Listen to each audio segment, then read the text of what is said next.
Salam, salam, outsider, le débrief commence maintenant. Deux grosses rencontres aujourd'hui au programme. L'AC Milan a joué face à la Juve et de l'autre côté en Allemagne, il y avait le classiqueur entre le Bayern Munich et Dortmund. On va d'abord commencer par l'AC Milan contre la Juve. Franchement, on va être très sérieux. La Juventus, c'est des tocards.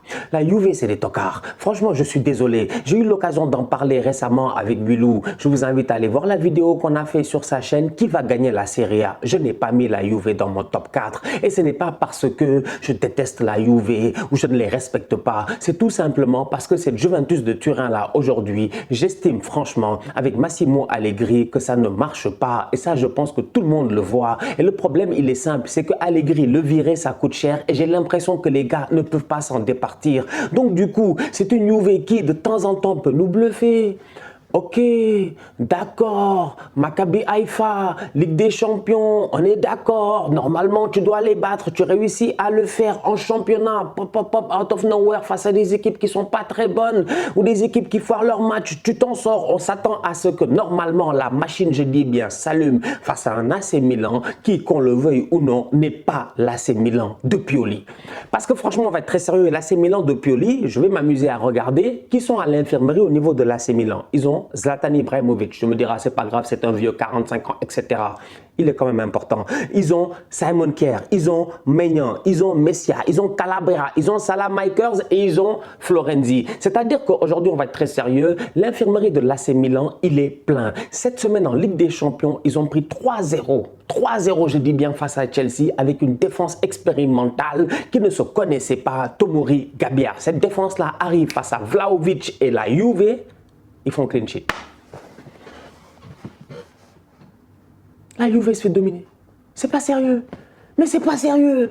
Mais en fait, je comprends pas cette équipe-là. Une vraie équipe de tocards. En fait, la réalité, elle est là. Les fans de la Juve, eux-mêmes, ils savent. Eux-mêmes, ils savent. Et je pense qu'ils sont honnêtes avec eux-mêmes, franchement. Leur club ne se gère pas. L'AC Milan a énormément de blessés. Le boy Kalulu, il est sur le côté droit. Aujourd'hui, franchement, on va être très sérieux. Kostic, tout ce qu'il était en Allemagne, il ne l'était pas aujourd'hui.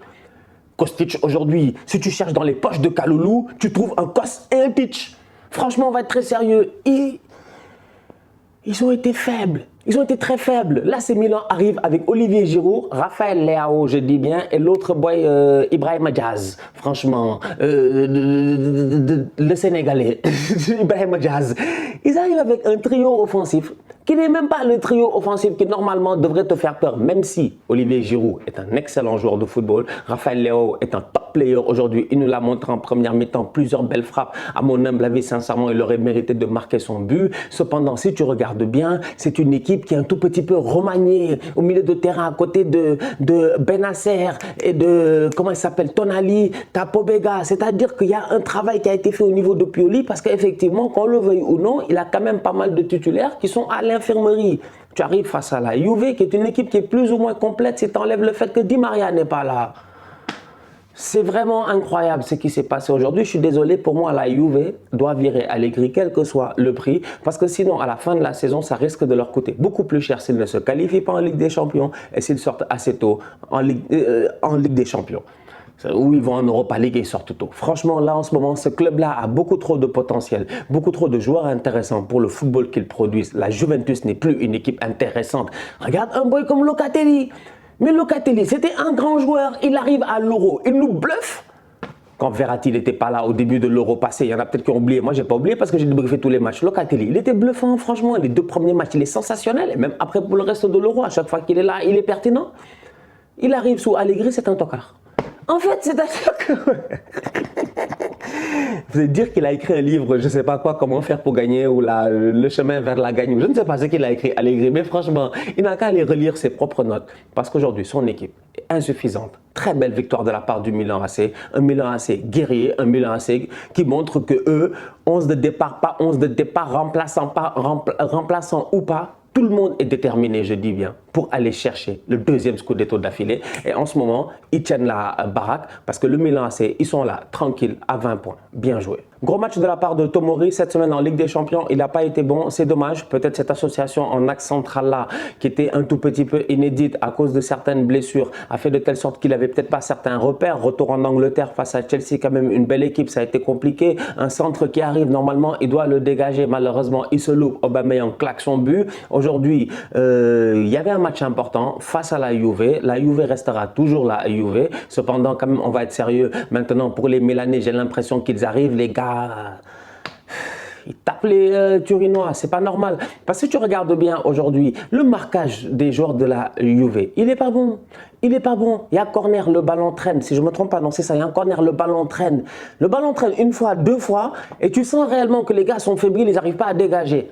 Olivier Giroud, il claque sa reprise et tu te rends compte qu'en fait, si le boy, il est tout seul. Il est tout seul. Les gars ne remontent même pas assez rapidement pour le hors-jeu. En fait, il y a une synchronisation défensive qui n'est pas faite. Il y a un travail qui ne se fait pas. Il y a un manque de confiance qui est énorme au niveau de la Juventus. C'est pas normal. Franchement, c'est pas normal. Donc du coup, Tomori, il s'en sort. Olivier Giroud fait une reprise de volée. Peut-être que même s'il ne touche pas le ballon, un miracle, peut-être que ça peut rentrer ou quoi que ce soit. Peut-être que le gardien, il se fait... Parce que voilà, t'as écran de Tomori. Le contrôle est quand même très bien. Il évite de toucher le ballon de la main. Et après, il fusille Szczęsny. Donc finalement, ces Milanais-là, quand tu regardes bien, non seulement offensivement, ils se sont gérés à travers des Brahim Diaz, des gamins. La course de Brahim Diaz, il laisse 3 joueurs de la Juve. Les gars, est-ce que physiquement même ils sont... En fait, moi, Turin, j'ai des questions. Hein. Wesh, Brahim, il a tracé sur le terrain. Prof. Léo, combien de fois il a tracé? Si Origi se gère en fin de match, il fait la passe à Rebic, t'as 3-0. C'est grave. Franchement, j'ai de l'empathie en fait pour les supporters de la Juve parce que ça va pas. Et je l'ai dit dans la vidéo avec Bilou, ça fait 2 ans d'affilée qu'ils sont 4e. Ils ne peuvent pas continuer à échapper. À un moment donné, ils vont sauter. Ils vont sauter du top 4. Ouais, tu ne peux pas échapper à vie. Le haut niveau, c'est comme ça, tu ne peux pas échapper à vie, surtout que les autres, ils ont l'air déter.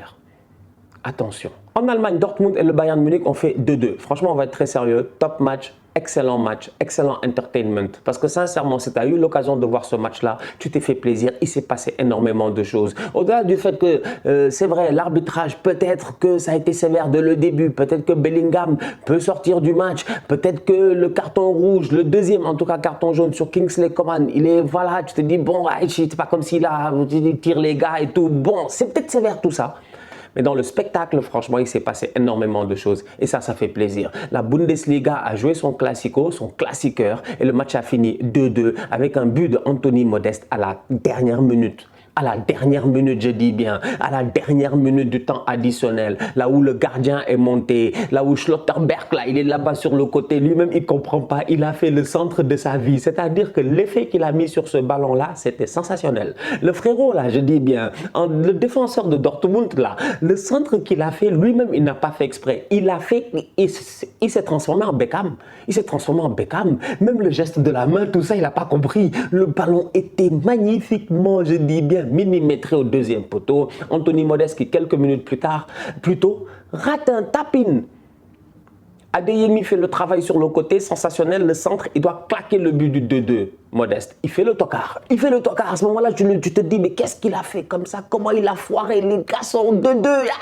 Heureusement, en fin de match, il vient claquer un très beau but de la tête. Il est très bien positionné. Superbe centre, je dis bien, du défenseur de Dortmund. Donc, à la fin de la journée, Dortmund s'en sort dans ce match-là 2-2. Au niveau du Bayern, sincèrement, je pense que cette équipe-là a 2 visages. Je ne la comprends pas. En Ligue des Champions, ils sont très forts. Franchement, ils sont très forts. Ils sont même bluffants. Quand ils arrivent aujourd'hui en championnat, tu sens que c'est difficile. C'est la première fois depuis Mathusalem. C'est la première fois depuis Mathusalem, je dis bien, près de 30 ans, que Dortmund et le Bayern s'affrontent en championnat dans un classiqueur et les deux ne sont pas dans le top 2. C'est grave. Ils ne sont pas dans le top 2. Union Berlin, je ne sais pas, c'est des syndicalistes ou quoi. Union Berlin là-bas et Freiburg. Les gars sont devant. C'est Dortmund-Bayern, mais ce n'est pas le premier contre le deuxième. C'est encore moins le deuxième contre le troisième.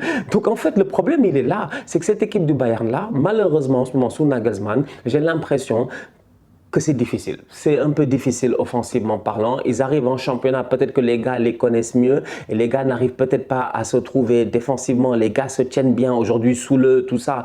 Le Dortmund, ils font un bon match défensif, ils sont quand même solides. Le Bayern claque un but, oui, ils en claquent même 2, on est d'accord. Cependant, Dortmund, dans le match réellement, c'est pas comme si c'est des buts faciles. C'est pas comme s'ils font une mauvaise rencontre. Dortmund, à mon humble avis, le match nul 2-2 aujourd'hui, il le mérite, sincèrement. Si je regarde regarde juste le football. Maintenant, comme je dis, l'arbitrage, je mets ça de côté. Mais au niveau du Bayern, Musiala, c'est bien. Goretzka, il frappe une belle frappe, il n'y a pas de problème. Sadio Mané, tu sais, ce but-là, il est bien. Sadio fait la talonnade, tac, il ouvre, il rentre, il amène un tout petit peu le bloc. L'autre arrive, la passe en retrait, Goretzka, frappe croisée. On est d'accord? Ok. Mais après, dans le jeu en tant que tel, tes boys là, ils se retrouvent comment en fait?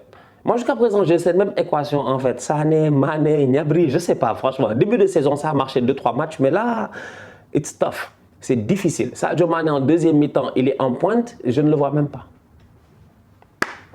Donc voilà. Bref, 2-2 entre le Bayern et Dortmund. Belle rencontre. Les deux restent à égalité au classement. Et d'un autre côté, j'ai envie de dire, eh ben, c'est bien la Bundesliga en ce début de championnat avec un Bayern qui est un tout petit peu moins assuré, j'ai envie de dire, je sais pas, ils ont, voilà, ils ont un tout petit peu moins d'assurance, ils sont pas moins forts, ça serait une utopie de dire ça, ils sont pas moins forts, ils sont juste un tout petit peu moins assurés et peut-être que Nagelsmann va finir par trouver réellement ce qui va marcher, mais je sais pas, j'ai l'impression qu'ils ont besoin d'un point de fixation. Thomas Müller ne veut pas jouer en pointe, il ne peut pas aller jouer en attaque, lui là-bas, Thomas Müller, comme dans le temps, en 2010, tout ça là, avec les Miroslav Klose, je sais pas. Mais on dirait que le départ de Lewandowski il a fait que le boy il a trop délié et c'est brouillon de temps en temps. Ça marche, il n'y a pas de problème, ils sont très forts. Mais je ne vois pas cette animation-là que j'aurais aimé voir. C'est dommage. Très beau but de la part de Youssoufa Moukoko, c'est lui qui marque le premier but de Dortmund dans ce match-là quand le Bayern menait 2-0. Après le but de Leon Goretzka, la frappe et le but de Leroy Sané, Moukoko arrive, Moukoko claque un but sur une passe en retrait d'Anthony Modeste. Son premier contrôle est très court, mais la technique qu'il a pour frapper le ballon, c'est très beau. Franchement, en live, tu regardes le match, quand il fait le contrôle, je me dis c'est mort. C'est dommage parce que je me dis ah le boy il a de l'espace. Dès qu'il fait le contrôle dans ma tête, je me dis ah c'est mort. Mais après la manière à laquelle il je sais pas comment il fait pour genre pédaler et puis frapper le ballon et la puissance qu'il met pour mettre un but comme ça au gardien du Bayern, c'est pas donné. Franchement, très bien joué de sa part. C'est un gamin, c'est un petit, je dis bien, qui a percé très très tôt. Il a percé à 15 ans, 16 ans. On nous en parlait déjà comme une ex-pépite, next-big thing et tout. Il a commencé en Bundesliga, il a eu l'occasion de marquer. Il détient des records de jeunes buteurs, etc. Blablabla. Tout ça, ça m'intéresse pas. Moi, ce qui m'intéresse, c'est l'évolution du gamin.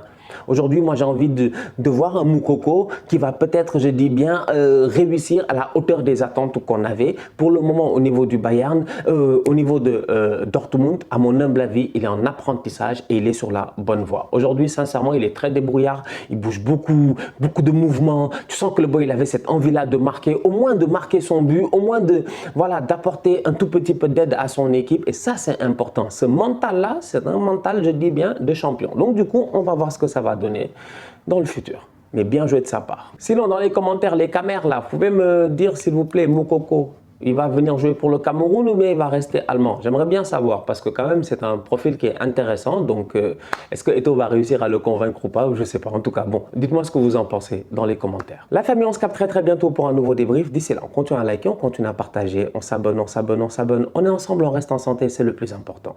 Tous outsiders.